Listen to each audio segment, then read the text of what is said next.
Okay, welcome back. This will be part 5 of my Dresden build. We're going to cut this little chit-chat session short. Say that fast 3 times. Session short. I had a guy send me a comment wanting to know if I could post some of this stuff, how I do it. Because if you notice my videos, I'll do something and tell you how I done it. And he said he would like to see a couple things because it would help him out. And so I'll go ahead. The second half of this video, I had some time on it, so I'll throw this on there, and it's going to be a little how-to session. And it kind of ran this video long. It's about 40 minutes long.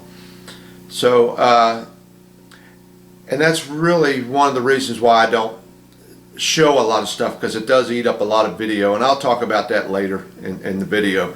So let's get this on and quit messing around with me chit-chatting, talking too much, and get this camera turned around and get on with the show. Okay, let's get into it here. So here's my haul. I got her. I got one coat of primer on there, but you can see I got her all finished. Okay, I just need to do a little sanding and put a couple more coats of primer on there, and I believe I can call that 100% finished. But you can see here where I had all that nasty work I had to do in through here, and where these two halves came together back here on the back. Those all came out real nice.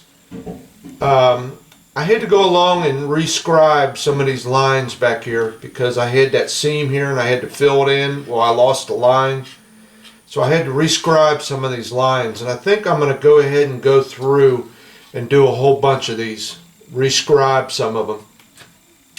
And what I do when I scribe these little small lines on here is I take my hobby knife. Now, here's the sharp edge. Here's the back side. And what I do is I flip this over and use the back side and very carefully just set that in a line and follow it. Don't have to press real hard or nothing, and that will help scribe that line a little more, make it a little more definite. So that's how I scribe a line. But as you can see, my haul is looking real good. Let me say something here. I've been looking for my grays, trying to figure out what gray I'm going to put on here.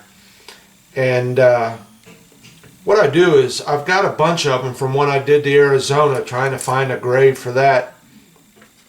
And I take these plastic spoons, alright, and I'll write the number of the paint that I'm spraying on here in the inside of that spoon. You can see that. And then I'll spray the color on the back side. And I've got a bunch of different grays. And I've got some more over on the bed, but I'm not going to be using them.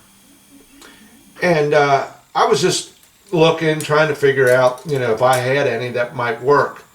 And I was pretty much settled on this one here. And I don't have the spoon covered real good. And this is a Model Master 1994 number. But you can see that's damn near close to the primer. So I don't know. I'll probably go with this right here for the dark gray on the hull. I had a real nice super dark gray right here that would work perfect for that stripe, but it's got metallic in it, so I can't use that. And then I was looking at these two. Believe it or not, these two are grays. They call them that, camouflage gray. And I was thinking about one of these two for the top, from the deck on up. But I'm going to go over and look. I got a couple numbers picked out. I'm going to go over and look and see if they got them. If they got them, I'll get one. But I'm going to go with a lighter gray, like I said, for the top half. But she's looking real good. I'm really satisfied with the way that turned out. Alright, my guns, my deck guns. Now, I got a comment from a guy the other day, and I already knew all about this. But the deck guns are open in the back. And when you get the two parts from Revell, they come as a solid well, they're two halves, but when you put them together, it looks like a solid gun all the way around. So I knew all about that they were open in the back. There's all kinds of pictures on the internet of these guns. They got one on display somewhere. So before I put the two halves together, and one half has the barrel on it. Okay, there's the barrel.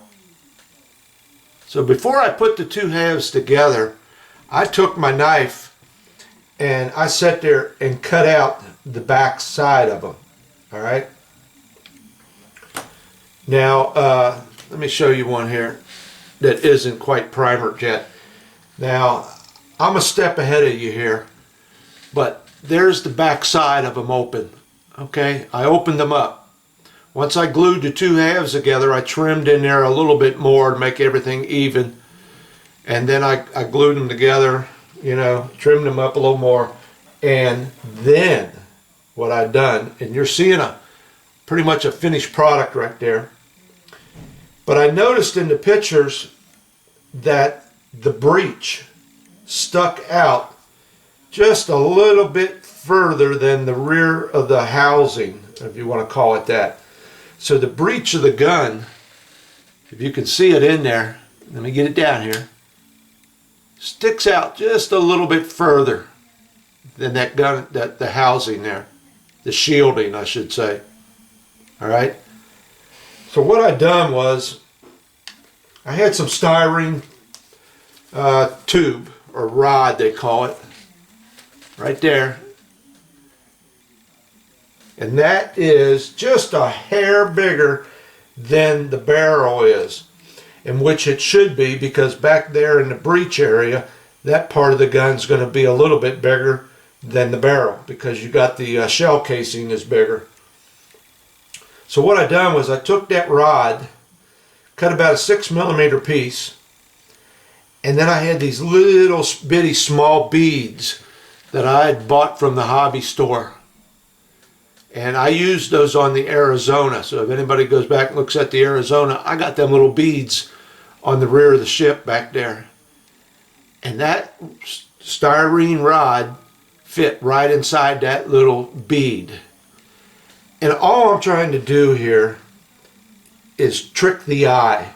Trick the eye into seeing something that really is not, you know, real. I'm just trying to fool it, to give it the illusion that there is a breech back there. Because even though the part of the breech is wider, there's another section of it is even bigger. It goes around it like that, just like it does there. Okay? So that's what I did. I took that, then I took this Tamiya cement, this orange one, it's real nice and thick, put a drop of that inside there where I cut it out and stuck that in there, making sure to line it up with the barrel. And that's what you wind up with right there.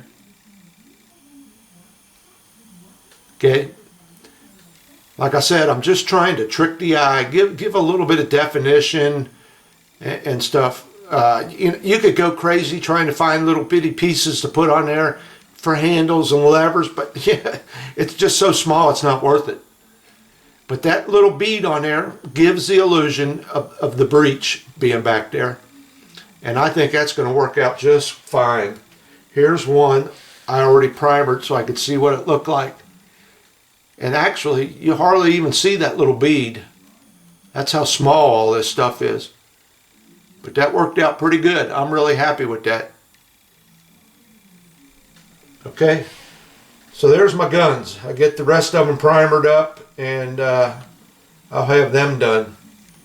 Now, that glue, that Gator's Grip glue, I finally got that from that guy.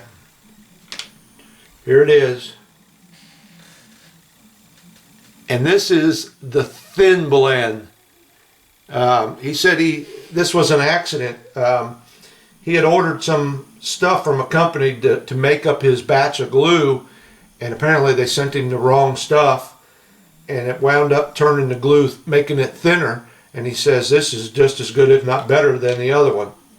So I bought the thin blend. It's called Gator's Grip.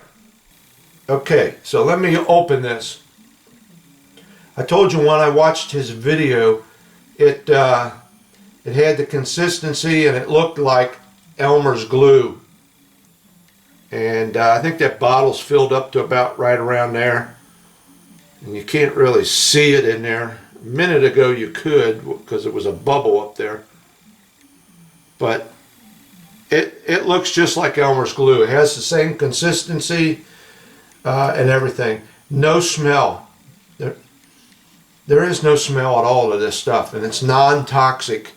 And it is water soluble, so you can clean your brushes out in water, he says. So I'm using this. I'm going to try this out because Pete over there in the Netherlands told me about it. Says he uses it on his ships. So I'm going to give it a shot on my photo etch. This is for my photo etch. So I was messing with it. Here's a piece of sprue. And I had some little pieces. I keep all my little photo etch that I don't use, because you never know where you might be able to use it somewhere else. I don't know if it's showing up, but there's a little piece of photo etch on there. Okay. And what I did was, he recommends taking a brush, spreading that on your plastic, sticking down your photo etch. Well, I took a toothpick. Took a toothpick, dipped it in there, and just wiped a little bit along my piece of sprue. And then stuck that photo etch on there. Now this has been about an hour ago. And I'll tell you what, she's living up to what he was saying about it. There it is. I got a hold of the photo etch. She's not moving. She's on there pretty good. And I'm trying to wiggle it back and forth. She's not moving. So it looks like it's working pretty good. And I had a little bit of excess on there, but I really don't see it. It dries clear. And he says if you get too much on there, if you got too much on your plastic and you want to get some off, take a Q-tip. For you guys over in England, a cotton bud. But I got these little ones here that are hard and come to a point. And he says you just dip that in a little bit of water and clean up any excess you might have on there. And like I said, if you use a brush, you should be able to clean your brush out in water. So it looks like it might work pretty good. And I got something else I might want to try it on. I don't know, we'll see. I got an idea for something else. Something else that I was going to use Elmer's glue on, I might just use that. Okay, so I think that's about everything. Yep, I talked about the guns. That was the most important thing. You know, I had a guy a couple weeks ago send me an email or a comment and about the guns. Oh, you know, the guns are all, well, I knew all that, and I don't want to, you know, but you guys got to watch my videos. You know, and now if you'd have caught me putting the guns on without opening them, then send me an email. But yeah, I did my research. I saw that them guns were supposed to be open, and I opened them up. All right, so I think that's it for this section. I got a little bit something here I want to do. I want to try this on something else. If it works out, I'll come back and put that on the end of this video. All right, thanks for watching. Okay. Here I am back. Told you I had a little something I wanted to try and do with this stuff other than just photo etch. Now, you know, you can do what I just did with Elmer's glue. I seen a guy do it with Elmer's glue. It would probably just work just the same. Probably cheaper to use the Elmer's glue than this stuff. But I thought I'd try this. So here's what I did. I had these little pieces here glued onto my hull. Alright, and they fit real good. They really did. I held them on there real nice and tight while they were setting up, and I had a good seam line all the way around. But I wasn't 100% happy with that seam line. So what I done was I took some of that glue right here, put it on my toothpick, and ran it down across them seam lines. Very sparingly, just a little bit. And then I took a wet brush and just went over it and cleaned up any excess. And it got down in that little, it made it look nicer. It made it look more concaved, you know, instead of a straight seam line there, if you know what I'm talking about. Kind of hard to see it. I don't think it's going to show up. You might see some of it in there,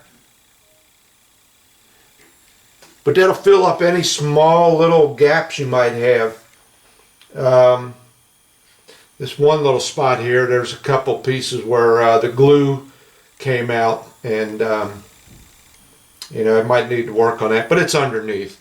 But I just wanted to try it on this because once I put this deck in, all right, I'm going to have probably a very thin hairline gap in a couple places where this deck meets the hull, and it's nice to know that either this or Elmer's glue will fill in that little gap much better than using putty and having the sand.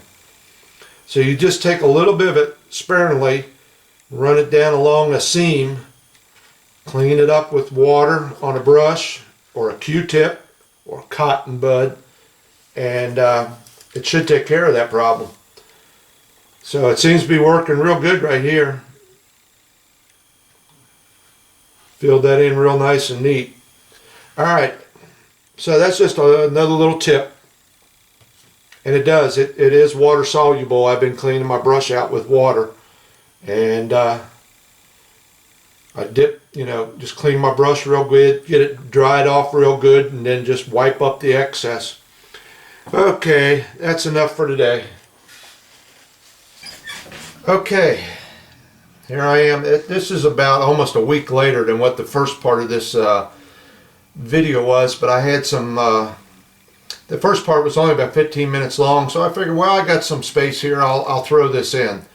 I got a comment from a guy, and it was a pretty good comment, and he wanted to know how I cut off my railing and how I put my windows in there. He said it would help him a lot if he could see me do that. And one of the reasons why I don't show this stuff in my videos is because it eats up a lot of video. You notice most of the time I will do something and then explain to you how I done it, and I hope I explain it well enough that you can figure it out. Because if I stopped and filmed every little thing that I did, I would have twice as many videos up. But I had some time to kill, and this video will probably run a little bit longer. But I'm going to show you the process I went through to get rid of this rail and to open up them windows. So let me get started on it here. Now I'm zoomed in pretty much here, about the most I can get. And what I've got here is half of the bridge from the Emden. Is that how you say it? E-M-D-E-N. The other ship that come in this kit. So I can go ahead and show you on this. I wish I had, they don't have a whole lot of this molded in railing to take off. There was none on the deck or on the halves of the hulls. On the Arizona it was. I had to take it all the way off of the hull of the ship. But now there's a couple different ways you can go about this. Alright? And I'll show you the way I do it. Now this is the way I do things. You could take a Dremel, and you could sit there with a Dremel and grind this down where this molded in railing is. Now this molded in railing is, let me get it in view, is right up here on the top section of this bridge. Okay, and I want to remove that. And like I said, you could take a Dremel, sit here and grind away at it. Now I've got a Dremel, but I've got one of the bigger ones. You know, it's probably about 8 inches long or better, and it's a little hard to control. So I don't mess with that. You could sit here and you could take a file and you could just sit here and file down. Now on this small piece here, that's not a bad idea. But when you're doing a section that might be 10 or 12 inches long, that's quite a bit of work. All right, so what I do is I take my knife, and I've got a new blade in here. I just replaced this blade. The one that just came out of here, it will still cut you in a heartbeat, but I went ahead and replaced it because you got to have a nice, sharp, fresh blade. All right, so the first thing I got to determine is where is it that this there's a deck that goes in here, where it's going to line up at, and how much do I have to take off. Now you can pretty much see here, there's a seam right here where this top railing meets this side of this cabin. So that's where I'm going to go down to. I'm going to go down to that seam line there, okay? And all I do is just pick a point and go at it. Let me see if I'm in view, and just start cutting away. All right, and now I'm doing this on 1/2 of it. Remember I told you there's 2 halves to this thing, so it's easier for me to do just 1/2. All right, so I just sit here and keep cutting away at this thing, and just like it was a piece of wood, I'm whittling it on it. All right, I'm zoomed in so much, and I'm trying to keep. I'm probably going to cut one of my fingers off. All right, but you just gotta play with it. Just keep cutting away at it. All right.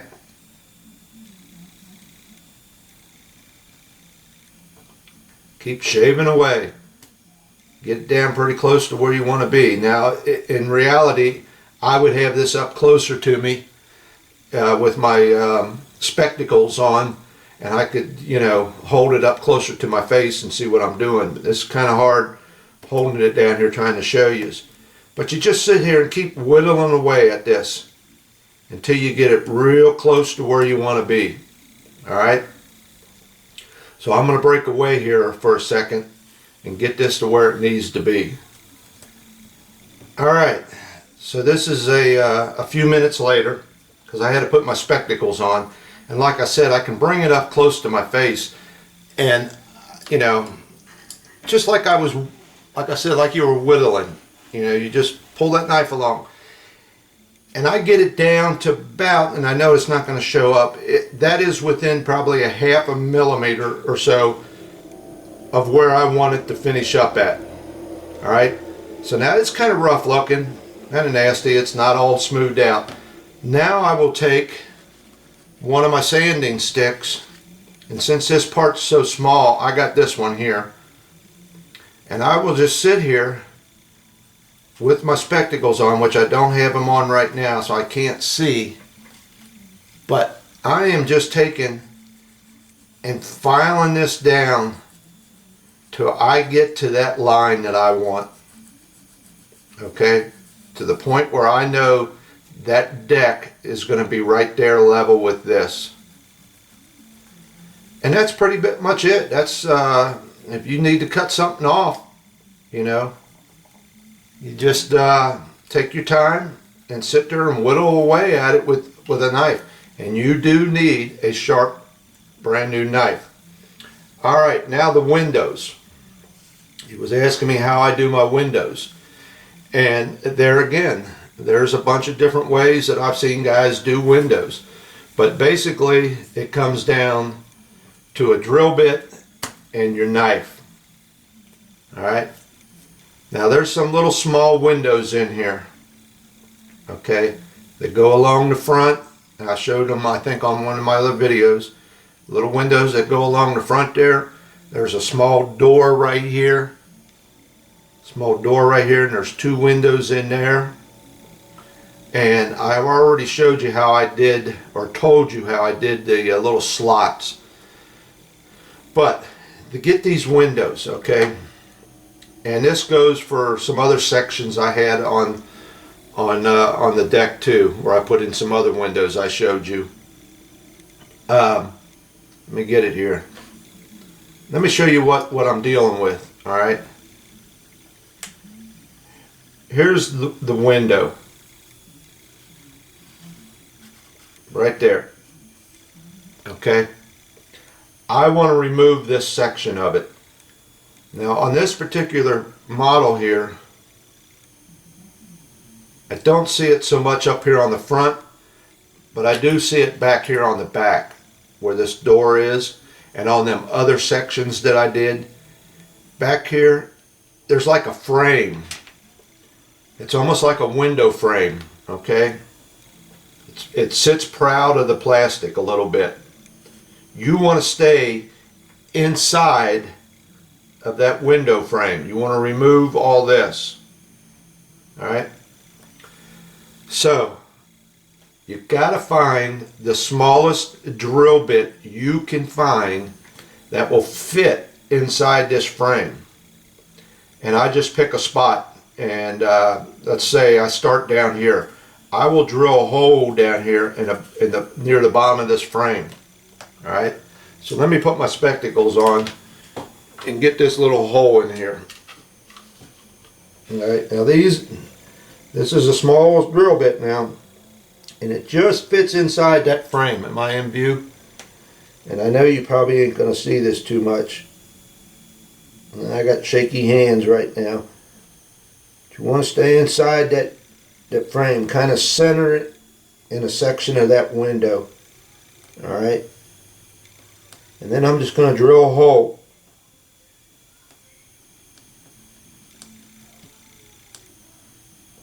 And like I said, this is why I don't show this too much, because it just, it's a time-consuming process, and it eats up a lot of video. And you would think I'd go right through this being plastic. I am pushing kind of hard. There it is. Alright. Ream it up a little bit. Alright. Now that hole, that is the smallest drill bit I got. And that just barely fit right inside that frame. Alright. Now I'm going to take my knife, and if possible, and it's not possible here, but if it's possible, drill 2 holes. It would work a lot easier if you can drill 1 hole there and another hole up here, and then you can, it's less you have to try and get out of there. But I cannot get 2 holes in here. That one almost took up the whole window there. Alright, and then I take my knife, and I hope I ain't blocking up. I just take my knife, and that's why you need a brand new sharp pointy knife, and just sit here and kind of dig away at it. I just sit here and kind of roll my knife and dig some of that out of there. Now I imagine there's guys that could take and sit here with the knife, and cut along this frame on all 4 sides, and just keep cutting and cutting and cutting until you got through that plastic. But I think you're going to be there a while trying to do that. So I just keep working at this a little bit, kind of put that knife in there and point at that knife and give it a little push straight up. Give it a move over a little bit, give it another push straight up. Being careful to stay inside that frame. And just get in there and kind of dig away at it. Now, I've seen guys do this on them Star Trek models, the Enterprise or something like that, where they got to get all those windows in there. Now, those are a lot bigger. And you can do, I can't do it here because I don't have one small enough, but once you get this slot open enough, if you got much bigger windows or something you want to cut out, you can get this slot open enough to where you can take a file and stick that file in there and then start filing away to get it squared off. But I don't have a file small enough to get in there. So this all has to be done with a knife. And it is painstaking. You sit here and you better have a good pair of the visors to see what you're doing, because I'm kind of sitting a little bit away from it and it's hard for me to see it. Alright, so give me a second here to do this and we'll be right back. Okay, so I sat here for a few minutes and I went ahead and whittled out that little spot. Now, this particular window right here is right next to another one. It's like this. Here's this window I just cut out. There's another one sitting right here next to it. Okay? And when you're done, this little space right between here, that little window frame, is probably a nanometer. But you want to keep that. So you got to be careful when you come over here to do the next one. You get that hole in there and whittle away inside this frame so that you will leave this little nanometer section there. And also it helps to every once in a while turn it over and come to the back of it and clean it up from the back. Alright, because you're whittling away up here and you're kind of going in at an angle, so then you come around the back and kind of straighten it up. And I don't know if that's showing up or not. Where is it? But right there is the window I just put in. Right there. Alright. So that's how I do my windows. And like I said, there's a lot of different ways guys do it. But basically when it comes down to it, you need a good sharp knife. And you got to get that hole started in a good drill bit. And these being so small, I can't get a file in there to work the window. Alright, the other question was my steps.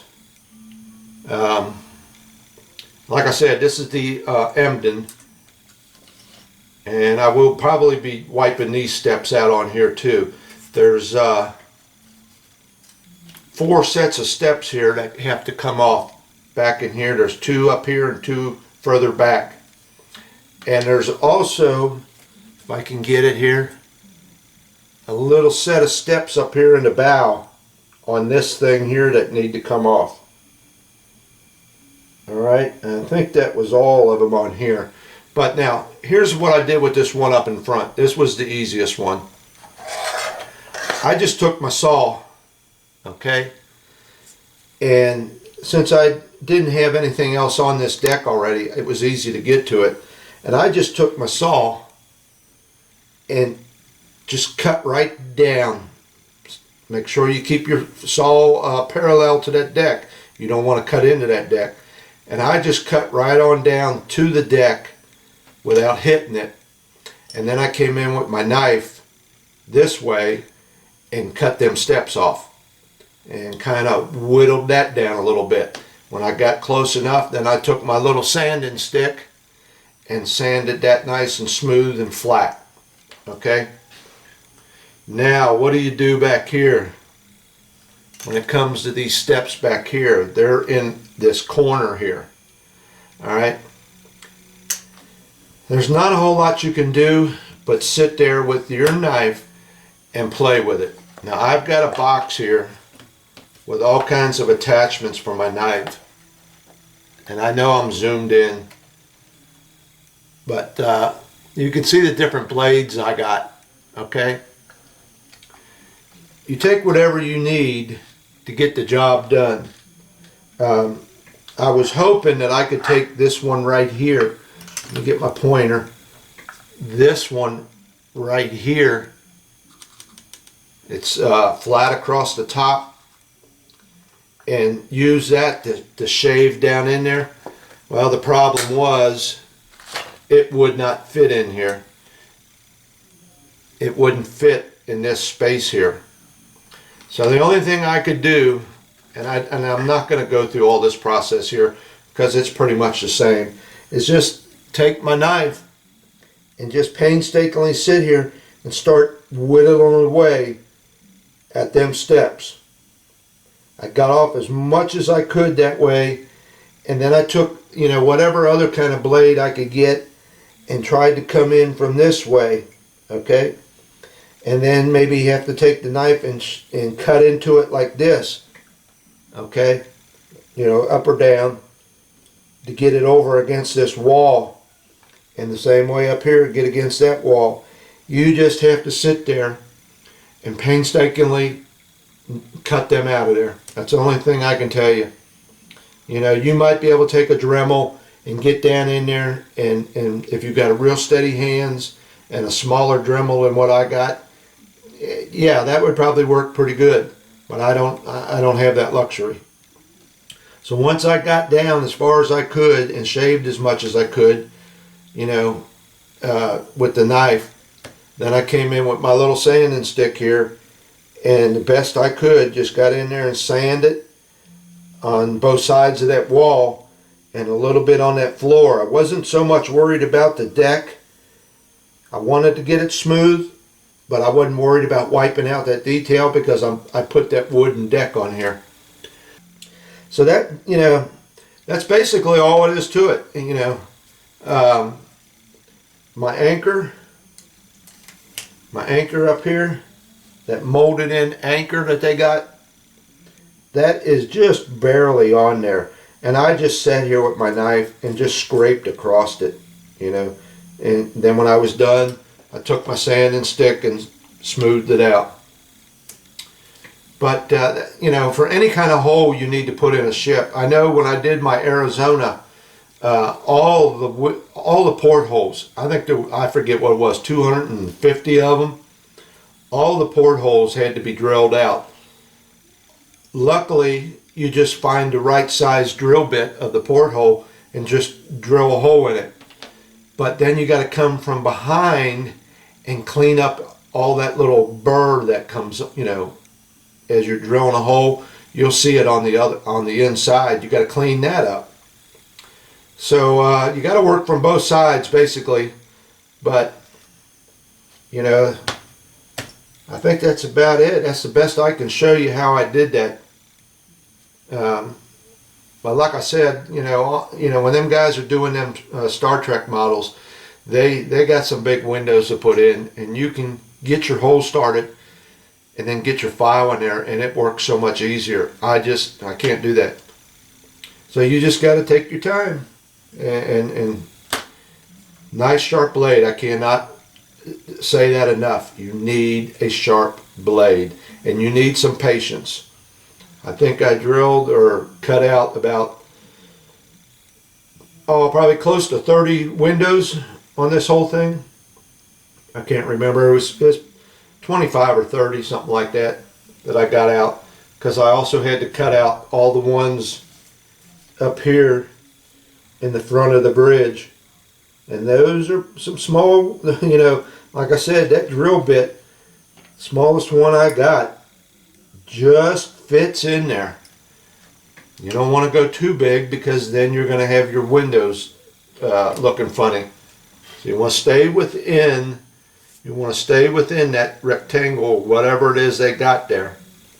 Okay, I think that's enough. I think that answered that guy's comment, which was a good comment, you know. But there again, like I said, here it is. I probably ate up, I don't know, 15, 20 minutes worth of video. And that's why I say I do things and then try to explain to you how I done them. So I hope that helps. I'm thinking there's something else, but I can't think of it now. But you're going to need some, you know, stuff. You're going to need knife, drill bit, saw, any kind of sanding stick, however big or small you need. I might have mentioned this in my other videos. I go to the beauty supply store, and that's where I pick these things up at. I get these, and I get these. Let me tell you, you can get a handful of them for half the price of what you can get over there at the hobby store. And these, you know, these are for women's fingernails. They have got just about every grit that you can think of, all the way down to the polishing ones. But these, I use this one here more than anything, especially on this small ship. Okay, here I am rambling on again, and I get these comments from guys saying, "Hey, you're talking too much." All right, that's it.